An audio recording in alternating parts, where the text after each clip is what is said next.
How do you use granulation medium? How do you get those gorgeous techniques like these? Well, my name's Lynn Norris. I'm an artist and tutor in watercolour, and I'm going to show you in this quick video how to use granulation medium. So you'll need some granulation medium. You'll need some watercolour paint. So I have got a schminky one in brown, which is a Vulcan brown, so it should granulate. I've got a few brushes. I've got a wash brush, a small number 6 round, and a little line writer in a size 2. I've also got a pipette. That's pretty essential for granulation medium. You'll see how much I'm going to put on. It's really an essential tool.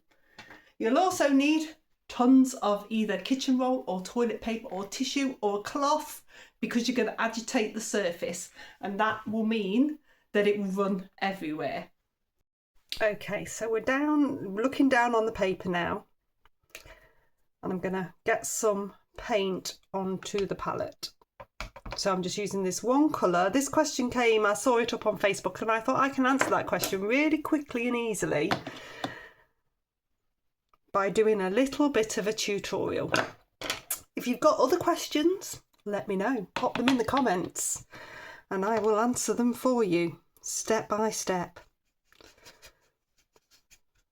You can also find me on Facebook. I've got a Facebook group which I'll link in the description, and you can ask me on Facebook as well. Okay, so I've got a nice mix of paint here. It's a little bit fluid. I'm going to show you the difference between the paint and also an FW ink. I prefer the ink because it's got bolder granulation, but we're going to go with this first. So I've got my wash brush. I've rinsed, nice clean water. I've rinsed off my other brush a minute, so I know what I'm taking in, and we're going to do a hillside. So I'm just going to wet half of this paper, and then I'm going to take the paint in. So you always need more paint than you think. The more fluid it is, and if it's a granulating paint, it will granulate then. I'm going to take a full base on. Now this is a hillside, so the request that I saw was a hillside and how you got that running down look. So this is what I'm doing. So this is Vulcan brown. It's a sminky one. And I want you to paint in everywhere directional strokes. I'm using a cotton paper. It's Saunders Waterford, so it will stay wet for quite a while.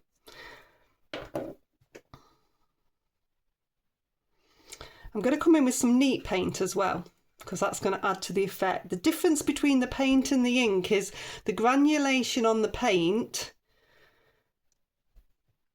tends to be much more subtle than the ink. So the more paint you've got on, the better the granulation.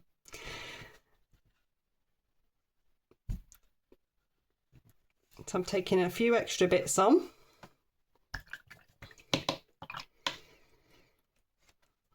Then I will stick the ink to one side so you can see the difference. This is acrylic ink. FW is my preferred brand. There are others on the market, but this is the one I prefer.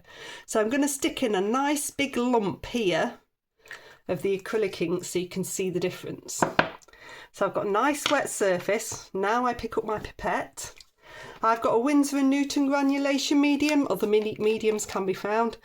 Always struggle with the child-proof cap. And I'm going to fill the pipette. Just checking it's working and coming, sucking up. Okay, then I'm going to put this on.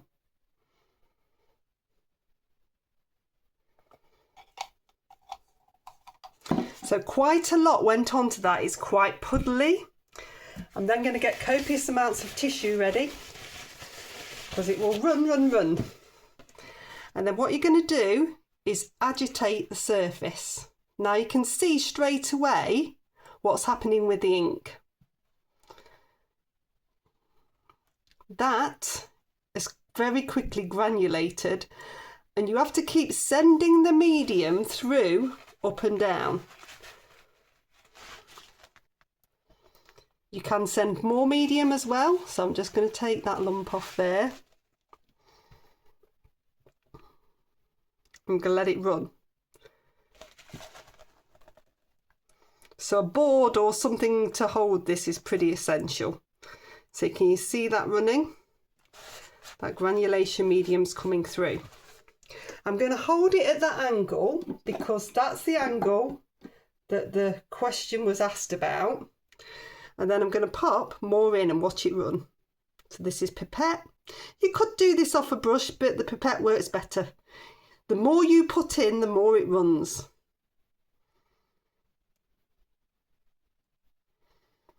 You see that running down? So you're getting that subtle granulation,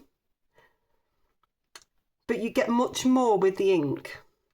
I can just keep sending it down. It takes it off the paper. So you can keep going and sending it down. I've got that angle, I've got tissue down at the bottom here. You can also manipulate it with a brush. So you can bring in a few more lines. I can bring in a bit more paint.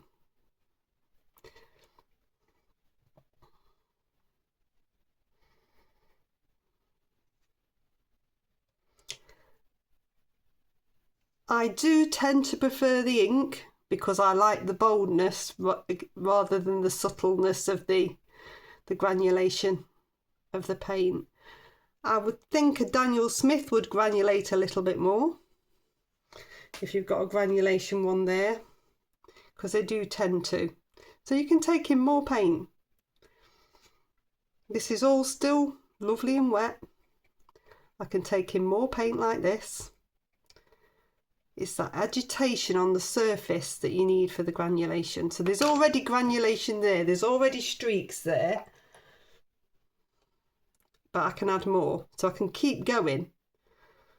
So I can bring in that angle and just keep going and creating more and more. Just got to keep something at the bottom to collect it all. And then you can run it the other way. So it runs back in, and you can't see that, there we go. And it's running the other way. And that's really effective as well. Because we can run it to that corner. And then we can bring out a little tree.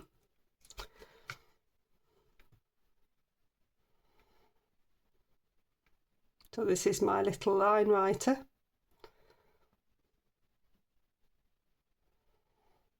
Just bringing in a little tree here.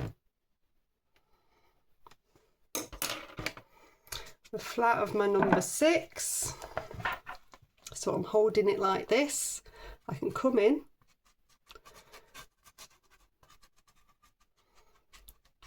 and create a little tree. I can put some granulation medium into that if I wanted to. I can dip into some of the darker and just take that into the wet.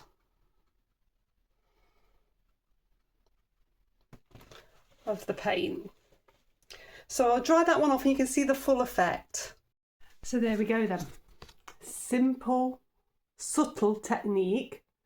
Just use copious amounts of the granulation medium. You can see how subtle the granulation is with the sminky paints. It does tend to be quite subtle. This is why I love the FW sepia ink, because look at that fantastic granulation and it's so easy. So that's the Daler Rowney FW sepia ink. Definitely recommend that. It's the acrylic ink range, and the sepia is nice. It's not too dark, it doesn't obliterate your colours. So I hope you've enjoyed it. Please do like, subscribe and share, and I shall see you again. Pop it in the comments, other things that you want to know and learn, and I'll do those little tips for you.